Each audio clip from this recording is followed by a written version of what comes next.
Hello, everyone. My name is Julie McVey, and this is Unordinary Made Ordinary, where we talk about extraordinary experiences of everyday people. And today, our special guest is Dr. Eben Alexander. Welcome to the program. Well, Julie, it's great to be here. Thanks so much for having me on. I'm so pleased that you are here. We're going to get right into this because we don't have a whole lot of time, and there's so much to share. Could you please just tell us a little bit about yourself and a little background? Yes, an important feature is that I was adopted. I was adopted into a wonderful, loving family. My adoptive father was an academic neurosurgeon. He was globally renowned in the field. And the reason all that's important is because I followed in his footsteps. I went into neurosurgery. I trained at Duke Medical School, finished my residency in 1987, and then worked at Harvard Medical School, where I rose to rank of associate professor over about 15 years. I've taught at other places too, at UVA, at University of Massachusetts, and others. All about the brain, always understanding the brain, mind, consciousness, every bit of that has been a passion of mine my entire life. Now, also, my father was very spiritual. He was a combat surgeon in the Second World War. I still have his little pocket Bible that ushered him through battles in the Philippines and New Guinea and up into Japan.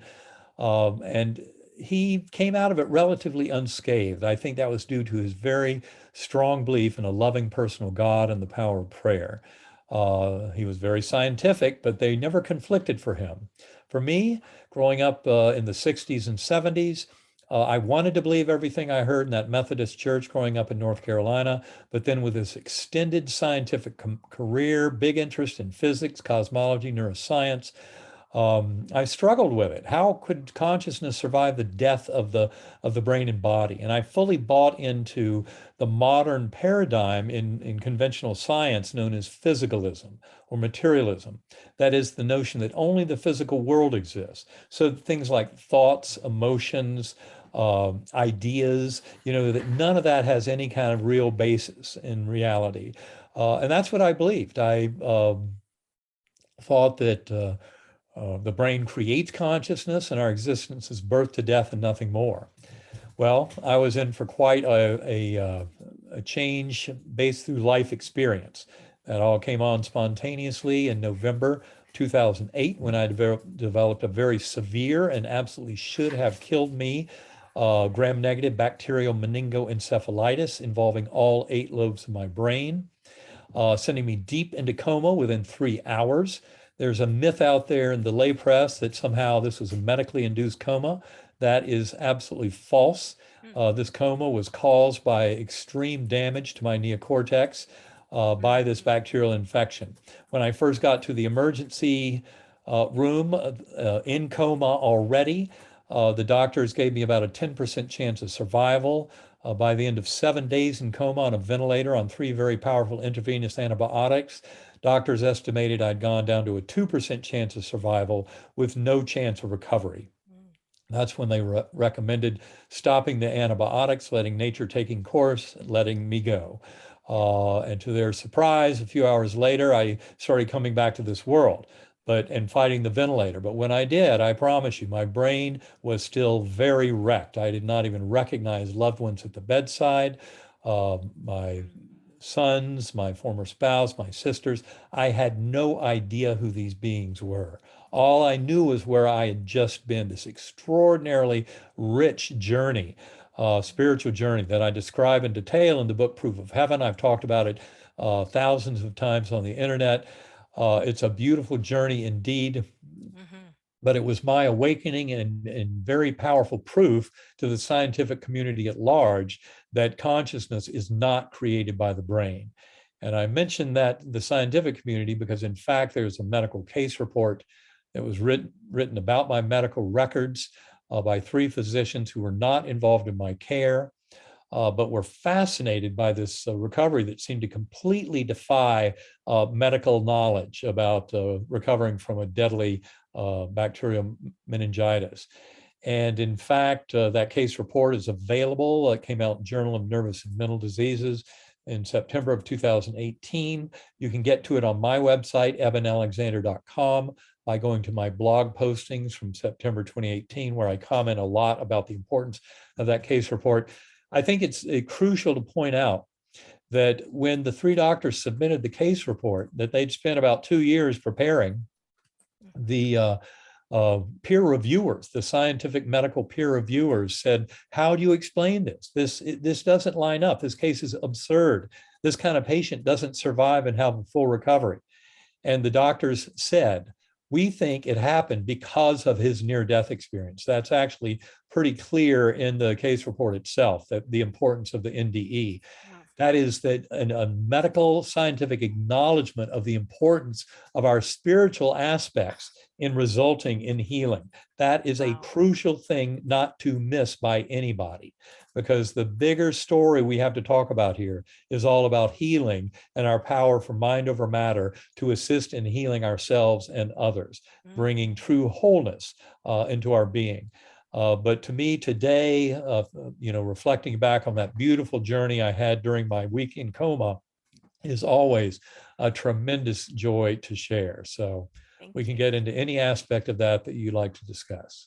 Oh, that would be wonderful. The listeners, I know the listeners really enjoy hearing of others' experiences, out of body, near death, supernatural experiences. So please, yeah, I would love to have you share a little bit about your journey.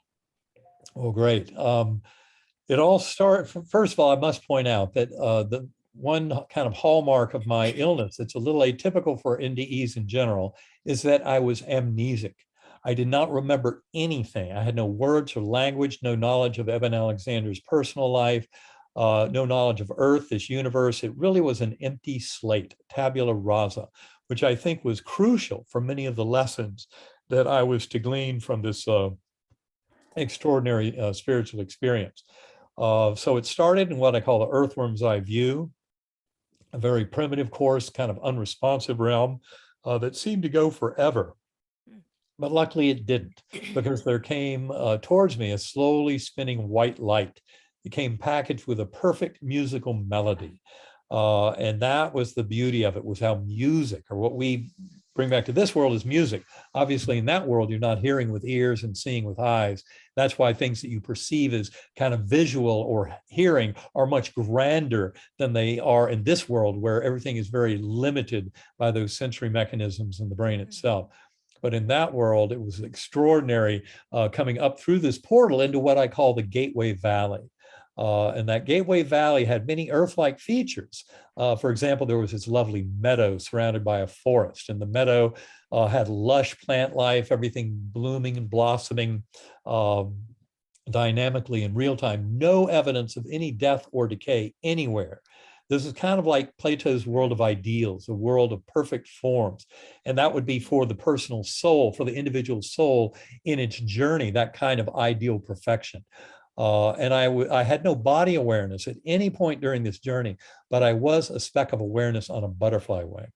And it was a butterfly looping and spiraling with millions of other butterflies in this river of flowing color. And I remember down below us, there were these thousands of beings dancing, tremendous joy and merriment. They were wearing very simple, but extremely kind of colorful garb. I mean, colors beyond anything of our description. And lots of joy and merriment, and strong memories of children playing and dogs jumping, just this incredible festivities. Wow. And all of that was being fueled because up above were these swooping orbs, golden and silvery orbs of pure light that seemed to be pure individual spiritual angelic beings. And they were leaving these sparkling dusty trails against the blue-black velvety sky. And I remember the chants and anthems and hymns that would thunder down from those angelic choirs would just thunder through my awareness and just resonate with this incredible majesty of the scene, far beyond the words. I mean, the words I use are pale, weak compared to the reality, but this is the best I can do in trying to describe it. As I did in Proof of Heaven, I had to admit these experiences cannot really be put into our earthly language, but we can try as best we can to share it with our fellow beings. Now, on that butterfly wing, there was a soft summer breeze that blew through, and that was my first awareness of the divine, of that infinite loving and healing power of God all through it all. And God was not separate. In fact, later in the journey, I actually became one with that infinitely loving God force. But in this first kind of summer breeze or divine wind, breath of God, as I called it, everything changed. Even though my description of the scene would be the same, the emotional engagement, the incredible power of it went up several notches. And also, important to point out, as those who've read my book, Proof of Heaven, will realize, I was not alone. There was a beautiful spiritual companion with me on the butterfly wing, a lovely young woman with sparkling blue eyes, soft brown hair, high cheekbones, a broad forehead, and this beautiful smile. And she never said a word. She didn't have to. But her thoughts, her emotional truth came into me as a definite knowing. You are deeply loved and cherished forever. You have nothing to fear. You are cared for. And I cannot tell you how reassuring and affirming and validating and comforting that beautiful message was. I mean, she was an absolutely lovely godsend to help escort me on this journey.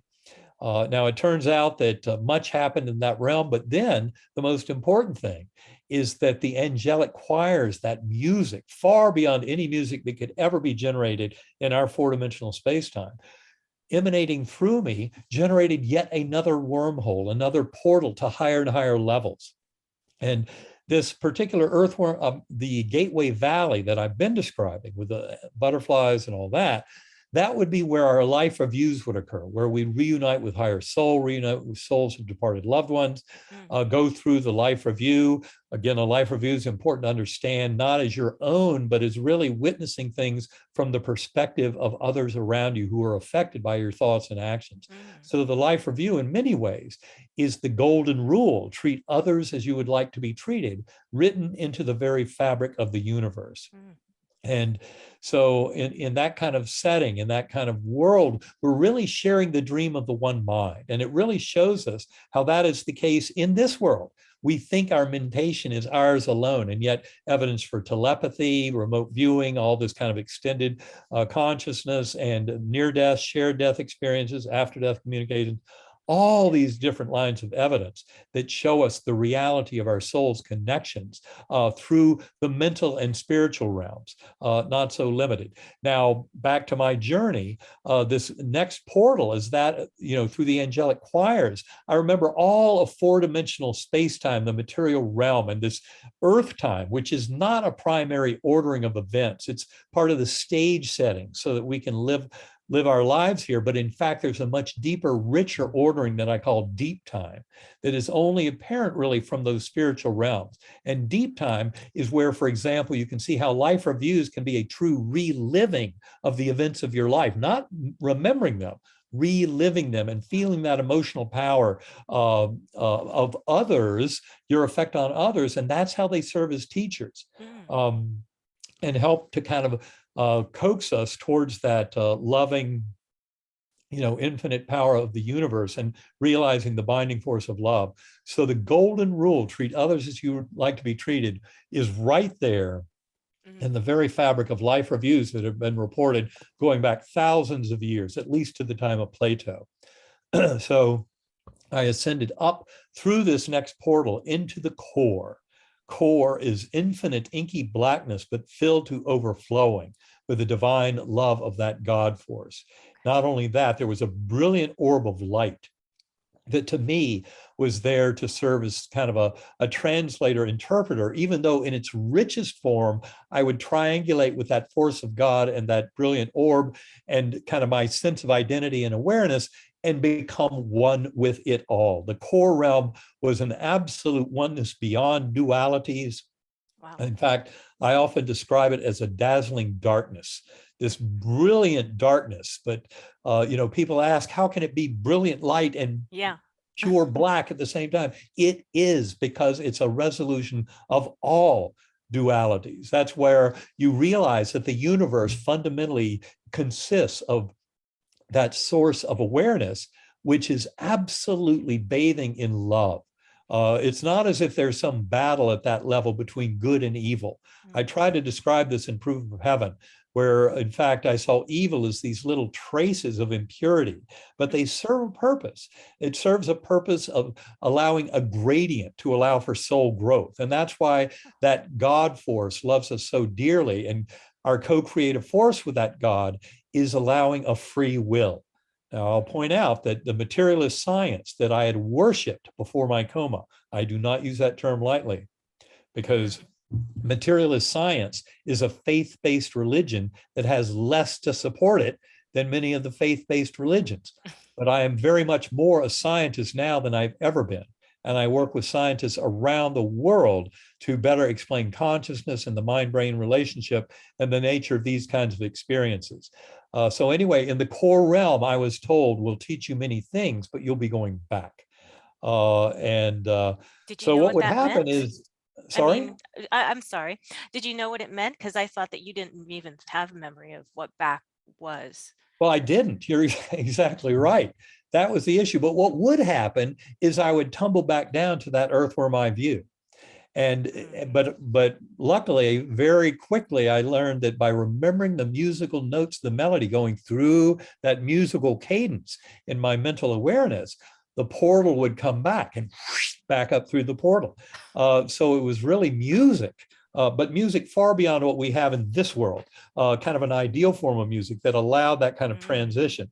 And that's what did happen, is in tumbling back down, I could conjure up a portal through music that would take me back up into the Gateway Valley, always re-encountering that beautiful guardian angel who reassured me with that message.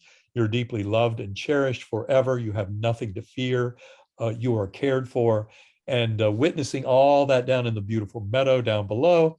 And then the music of the angelic choirs would take me up again into the core realm. And I would go through these cycles many times.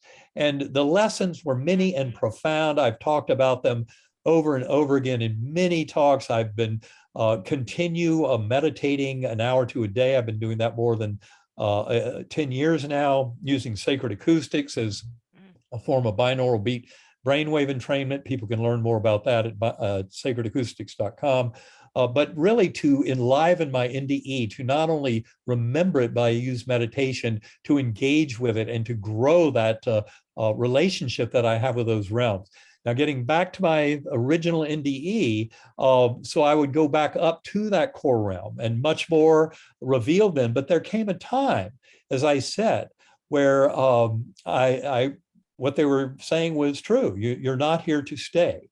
And that's where I tried conjuring up the musical notes again to get back up into the Gateway Valley. It didn't work. To say I was sad at that time would be a vast understatement, but also note, as I point out deeply in all of my talks and in the book, Proof of Heaven, I could trust in the universe. I knew that I would be taken care of.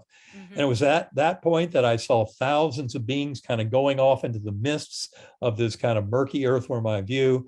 And the beings were all there, heads bowed, hands up, many holding candles, some with hoods on, but this incredible murmuring energy coming from them was of love, of this incredible binding force of love, mercy, compassion, incredible, just indescribable sense of loving from that realm, the same bathing in love that so many near-death experiencers over thousands of years from all cultures have experienced. It's why they have no fear of death. It's that bathing in that ocean of love that enables us to realize that death is simply another form of our soul's existence. And so anyway, in that realm, seeing those visions, I called that in my early writings when I came back to this world, that vision of all these beings around me, that murmuring energy that was so comforting, the power of prayer. It showed me very powerfully that on that end, deeply gone from this world with a body and brain that were absolutely wrecked here, that I was very much in touch with that kind of soul energy of love. And it was also at that point that I saw six faces that kind of bubbled up out of the muck. They'd say a few words. It was kind of like that, in Charlie Brown's Christmas story, when the adults talk, you hear wah, wah, wah, wah. You can't understand it. That's exactly what it was like for me. The faces were there. The faces were crucial. I can remember them all vividly today as if the whole thing happened yesterday. The vision is powerful, but I didn't know who they were when they appeared because my amnesia was still completely blanketing me from accessing Eben Alexander's life in a robust fashion. And of those six faces, five of them were physically present in the ICU room the last 24 hours I was in coma. So they were very important. They helped me to realize that the vast majority of my coma journey before that point had all happened between days 1 and 4. And I say 4 because of the fifth phase, or the other phase, the one that was not physically present. And I only found that out when I woke up in the next few hours. Because when I did wake up from coma, I didn't recognize my mother, my sisters, my sons at the bedside. But I did remember that rich spiritual journey I just had. But over a few hours, all my memories started coming back, language and personal memories coming back. And that's when I said, when you were there, you were there, you were there, but where was Susan? And they said, well, Susan was never here. She was the other face. And they said she was 120 miles away. Now, Susan, I had known, actually, I met her first in freshman English class at UNC in 1972. And we'd become friends, and then we drifted apart. And then she became very close friends with my former spouse, who was there at the bedside when I was in coma, when they were teaching together. And what my former spouse knew, was that Susan had done work with channeling. And she'd written a book called Third Eye Open. Susan Rentjes is her name, Rentjes. And she'd written this book about channeling. I knew about the book, but to me, before coma, channeling was complete nonsense. Susan. Well, there she was, front and center, right in the depths of my coma, as real as anybody else who was there in the room. So don't anybody try and tell me there's no such thing as channeling. It's absolutely real from my experience. Mm-hmm. Anyway, Susan channeled to me on nights 4 and 5 of my coma. There's a big old long story about that much later, about how deep I was, deeper than most of the patients she'd ever worked with. In fact, she was very frightened that she'd never be able to bring me back because I was so far gone from this world. And many coma patients she'd already dealt with, who didn't seem as deep as I was, had gone on to die. So she was very concerned about kind of the depth that she encountered, but she kept kind of helping to usher me back. I remember her presence, just like I remember the other 5 faces that were physically there. And it was really the sixth face that got me to come back to this world, because through this entire journey, with the not remembering Eben Alexander's life, not really linking it tightly to any events of my life, I thought, well, this whole adventure can continue or it can stop. It doesn't matter. None of this matters. It's just a fascinating journey. Well, now all of a sudden, everything did matter, because that sixth face was of a 10-year-old boy. I didn't recognize him, but that was day 7 of coma. It was a Sunday morning, and it was my son, Bond. Good name for him, no doubt, because he turned out to be my Bond to this world. Oh. But anyway, they had protected Bond from the worst news during most of that week. But now on day 7, I'd gone from a 10% chance of survival down to a 2% chance of survival, no chance of recovery. And that's when the doctors recommended taking me off the ventilator, stopping the antibiotics, and just letting me go. And Bond was outside the room. He overheard that. He ran down to my room. He pulled open my eyes, and one pupil over there, one pupil over there, both eyes, opposite directions. Pupils not working. Anybody in medicine knows that's a horrible thing. It's just death in front of you. And he was pleading with me, Daddy, you're going to be okay. Daddy, you're going to be okay. Oh my gosh. And I promise you, I did not see him with my eyes. I didn't hear him with my ears. I was very deep and far gone from this world at that point, but his message got through. That pleading. And I didn't know who he was. I didn't understand the words, but all of a sudden, everything mattered. Up to this point, I thought it can continue, it can cease. no big deal. But now it did matter because of that strong sense of connection and responsibility to him. So like many other near-death experiencers, in spite of the beauty of that realm and the comfort and the love and the fact that it seems like our spiritual home, I came back to this world with a free will choice to come back and do whatever I had to do to help that soul that was pleading for my return.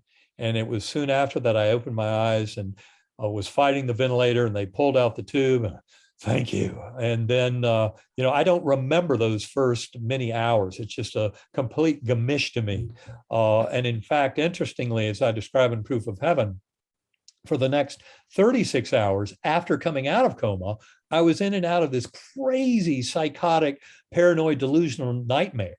And initially, I kind of lumped all my memories, the deep, rich, ultra real spiritual memories from the spiritual journey deep in coma, with those crazy psychotic stuff, because that stuff seemed more real than a normal nightmare, even though it was qualitatively nothing close to the power and veracity of my deep coma experience. But for me as a neuroscientist, it provides a beautiful kind of comparison between the spiritual experience and the stuff that we often see and label as psychosis around a sick ICU patient. But those memories of the psychosis basically vanished over a few weeks. I have to go back to my early notes to even glimpse anything of what they were like. I used to try and work that into some of my talks, but the memories seemed so like they were from somebody else. Whereas the memories of my deep coma experience were sharp, crisp, vibrant, alive, stable. Several scientific papers have been written about the stability of these memories, and they're not memories of hallucinations or dreams. These memories are so strong, they're stronger than most memories you have from real life events. So to dismiss them as dream or hallucination just means you're completely ignorant of the literature and of people's reports. I was curious. I remember you saying that it was more real than reality. Can you, why is that? Do you think it's because we Well, have this brain as a filter in this yeah, reality? it is exactly that, when we're in these bodies, your brain, your eyes, your ears, your skin, all the sensory organs, your brain itself, they're all trying to kind of funnel down information to what they think is important for you here in the now from a kind of a survival sense. I mean, that's part of Darwinian evolution. So the brain is mainly a restrictive filter. In fact, just in our visual world, when you look around, turns out probably 90% of what you perceive in any moment as vision is being filled in by your brain, filling in the blanks of missing pieces. And you're just taking this tiny little stream, to kind of update the information. But most of what you're experiencing at any time is really kind of being filled in by your brain. So in that world, my God, it's like drinking pure consciousness from a fire hose, as opposed to the trickle that we're used to in this world. That's one of the reasons these experiences are so absolutely difficult to put into words, is because just our channels of knowing are so much broader. I mean, just listen to someone describing a life review where they go through an absolutely complete reliving of the most important pieces of their life and experience it from the perspective of others around them. And all of that is happening not as some vague sepia-tinted memory, but reliving it all, bam. And all that can happen in 4 or 5 minutes of Earth time if you have a cardiac arrest and then are resuscitating. So it just shows us that in that realm, we have a much richer, profound kind of overflow of information, overflow from perspective of here, but not from there. From there, it's a very natural thing. It's when we come back here and try and explain it that it becomes so difficult because our words are really not suitable for describing examples of being completely outside of Earth time, witnessing all these events at once, uniting with higher souls, souls that we might have even known in other lifetimes, et cetera. All of this coming together in this incredible stage of the near-death experience or shared death experience or what have you. But it's just, it seems, as I described it to my older son, Eben the Fourth, who was majoring in neuroscience when I went into coma, and he came home 2 days after I got out of the hospital, day before Thanksgiving, 2008, and he was shocked. He said, I seemed far more present than ever before. He said it was like there was a light shining within me. Wow. And what I told him, because I'd already talked this over with my doctors and tried to explain to them my NDEs, and they told me, forget about it. The dying brain can play all kinds of tricks. So, there I was, still very fresh from it, with my brain still reeling from this experience. And I told him it was way, way too real to be real. And to me, that meant it had to be some vast hallucination. Well, I didn't yet realize how deathly ill my brain was. And it was only in the weeks and months afterwards, going back to my medical records, talking over with my doctors, no way, that brain could not have produced anything. See, no hallucination, no dream, impossible. That's one of the points that they made in the case report, was how disabled my brain was from expressing any kind of phenomenal experience. That's why my case is so important in the scientific literature, and why the scientists who study these cases take my case very seriously. I am so curious as to your thoughts on reincarnation, because you said you meet other souls from other lives. Could you share a little bit about maybe what knowledge you gained about Sure. reincarnation? Well, to me, it was crystal clear during my journey. That was one of the lessons in the core, that our souls have to come back again and again in this process of refinement and growth towards that oneness with the divine. That's how it would look from this human perspective. Although I think the ultimate journey is beyond any capacity we have for understanding. But from our perspective here, as human beings in the 21st century, even in our deepest kind of conscious journeys, that is kind of what it appears to be, is multiple incarnations towards this oneness with the divine. So it's not really reincarnation, say, in the Buddhist sense. Some people would interpret Buddhism as a mechanistic wheel of suffering. You got to get off, nothing to it. But in my second book, The Map of Heaven, we went into some detail about how this is really reincarnation with a sense of grace, the grace of God, and a sense of growth and love and growing together. Now, scientifically speaking, reincarnation is not a matter of opinion at all. Forget about it. The data is already in. Reincarnation is real beyond any reasonable doubt from a scientific perspective. There are many investigators around the world who have studied reincarnation for really centuries, but in the last 6 decades, many investigators have gotten deeply into it. One academic group that is well-renowned and respected is the University of Virginia Division of Perceptual Studies. If you go to uvadops.org, you will find a tremendous amount of information there. A lot of their scientific papers freely available right on that website.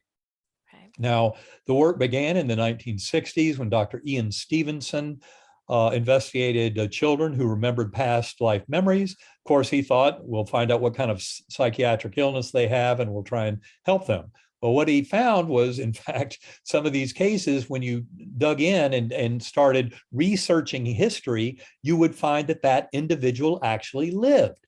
Now, this is long before the internet.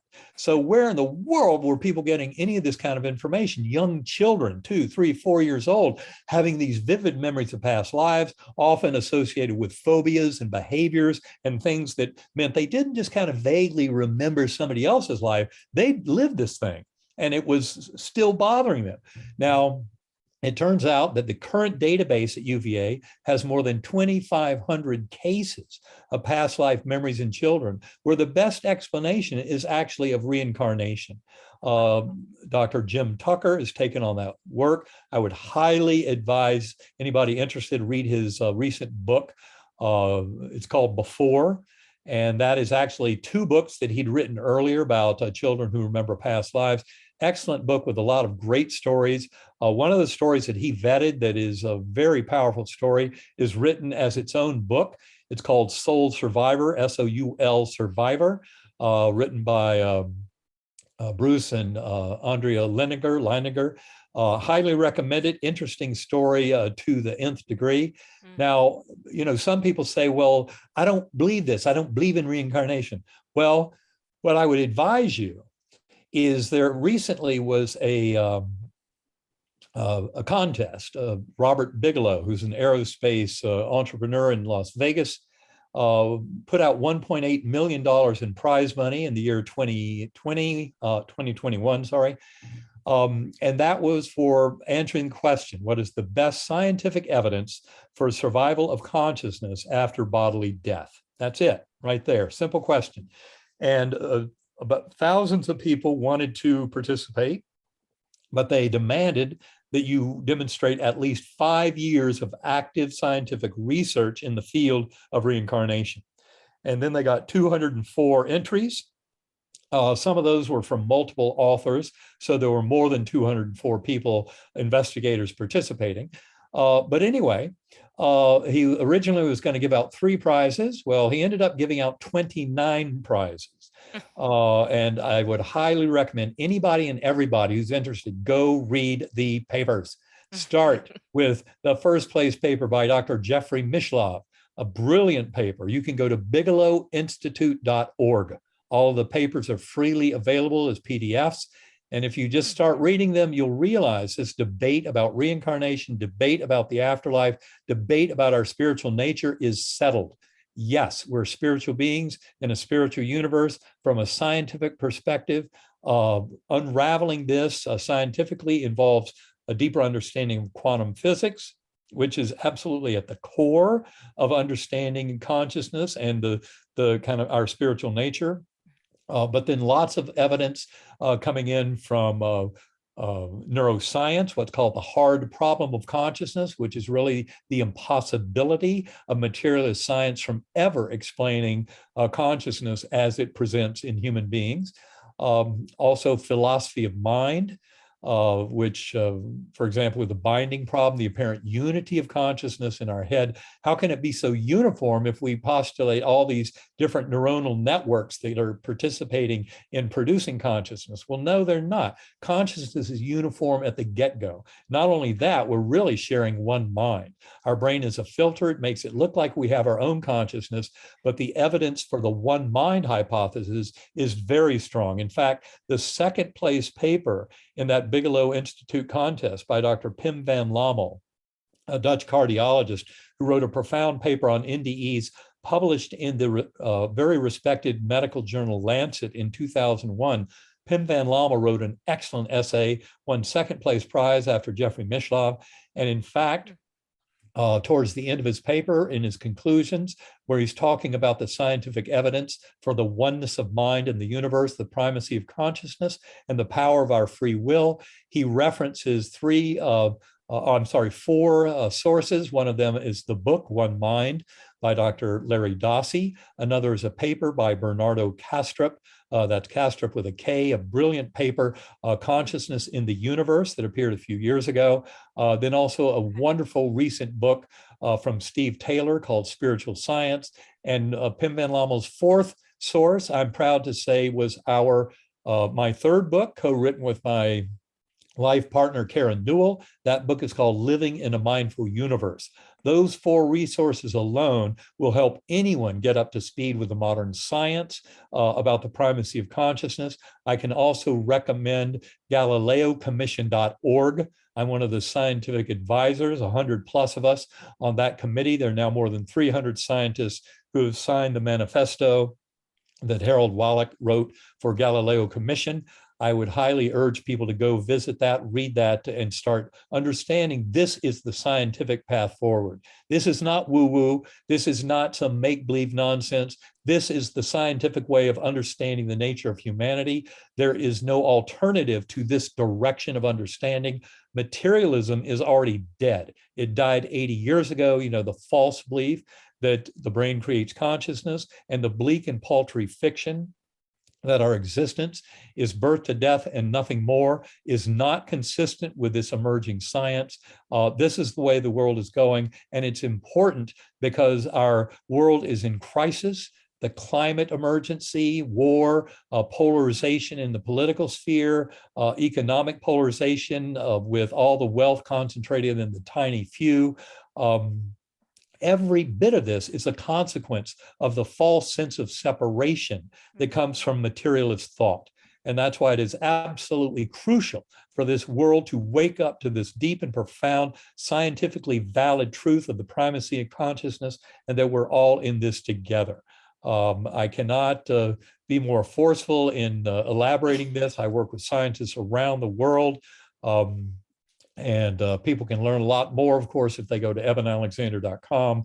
Certainly learn about the meditation at sacredacoustics.com. Yeah. Go to galileocommission.org or uvadops.org to get onto the scientific truth of all of this. And it's going to absolutely shift every religion, every belief system. Yeah. All of us are going to come much more into alignment about the nature of reality. That's luckily very consistent with some of the most beautiful messages coming from religious systems over time about love, compassion, kindness, acceptance, forgiveness, about how we're all in this together. These deep and profound messages ring true with the scientific truth of consciousness as primordial in the universe. Wow. That was pretty powerful. And thank you for all of those resources for everyone.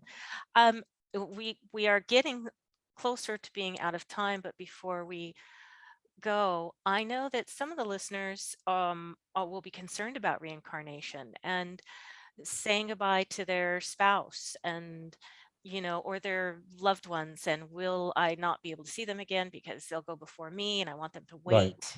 That kind of a yes thing. Yeah, no concern at all. The primary rule in that realm, in the spiritual realm, is one of love and connection. It's about the transformation of all sentience and a deeper understanding of our relationship through the universe that is always completely dependent on our loving relationships with others and relationships of all nature with others. That's what it's all about. So there is no way. That's why I mentioned time and deep time. Deep time is what allows for the loving relationship so that no soul would ever leave this world without having those that are most important to them in a loving sense be available to them. You cannot reincarnate before that necessary function occurs. That is absolutely crucial for people to understand.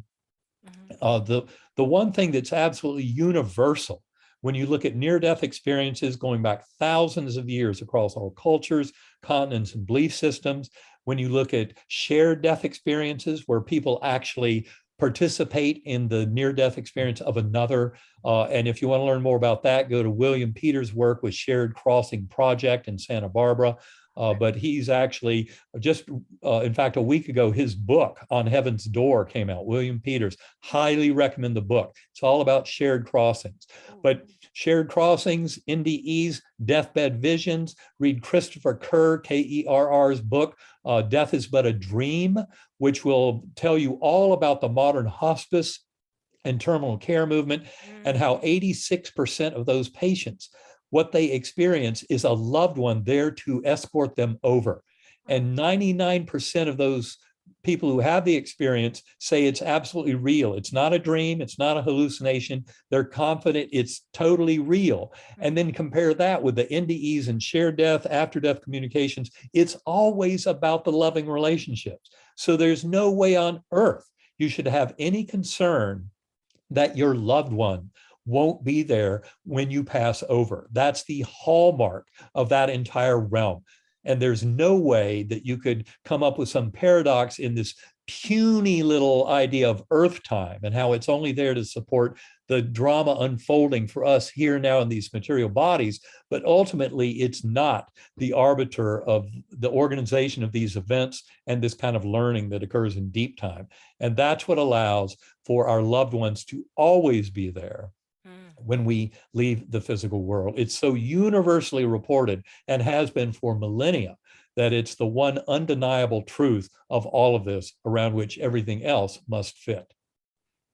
That's encouraging. Maybe one other question. What about those who they don't want to come back? They don't want to reincarnate. You said there's free will. There is free will. Well, I believe, your soul, from my own perspective, is that souls, certainly at kind of my level of advancement, which is kind of midway on the journey, are chomping at the bit to get back into these bodies. And we often reincarnate with our soul groups. Okay, so we're coming back and reshuffling kind of the arrangements. I mean, one life you've got parent child. The next time around, you might flip that organization. Your gender is certainly not part of your higher soul. So we flip genders in and out of these lifetimes as part of the lessons to be taught and learned.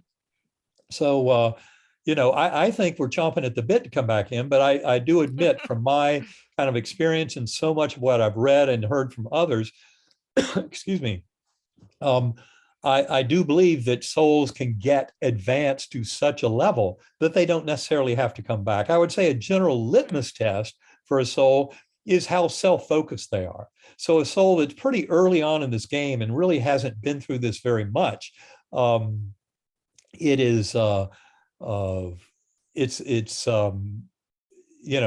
very self-centered and egotistical, as opposed to an extremely advanced soul like the Dalai Lama or Mother Teresa or Martin Luther King. I mean, these are people who just give, and it's always the higher good. They have a choice. And I guess the whole idea of the bodhisattva is one who chooses to come back, even though they don't have to. They've already achieved that level. But I think most souls who are kind of midway on the journey, and I would put myself as one of those souls, I think we really, coming back, this is where we get the work done. This is where we get the growth done. This is the part that's satisfying, even though we're dumbed down. There's that program forgetting, so that those memories of past lives and between lives that we can have as young children get kind of covered over, like with a gentle snowfall. But you can get to them through an NDE, through hypnotic regression, through meditation, prayer, epiphanies, what have you. They can kind of awaken us to that grander sense of self. Anyway, I just think that most of our souls do want to come back. But to me, the most profound lesson of all this is really much about that soul growth and coming to a deeper understanding of our relationship with the universe.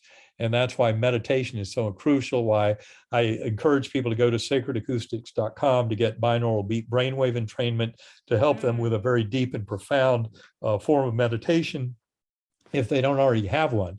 But of course, the meditation is only useful as far as we bring those lessons into this life, just like this whole discussion. It's not about what happens when we die. That's not the important thing. The important thing is, how do we make choices in this life day to day of how to deal with ourselves and with each other, how to live together in harmony, how to bring healing and wholeness through love, compassion, mercy, acceptance, and kindness.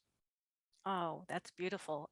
And before we sign off, I just want to give you any last words, anything that you want to share. I'm going to be putting all of your links in the video description, of course, so people can connect with you, go to your website, get your books, etc. But anything else you'd want to share for the listeners to connect with you, or just one last message?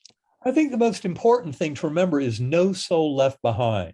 This revolution involves all of us.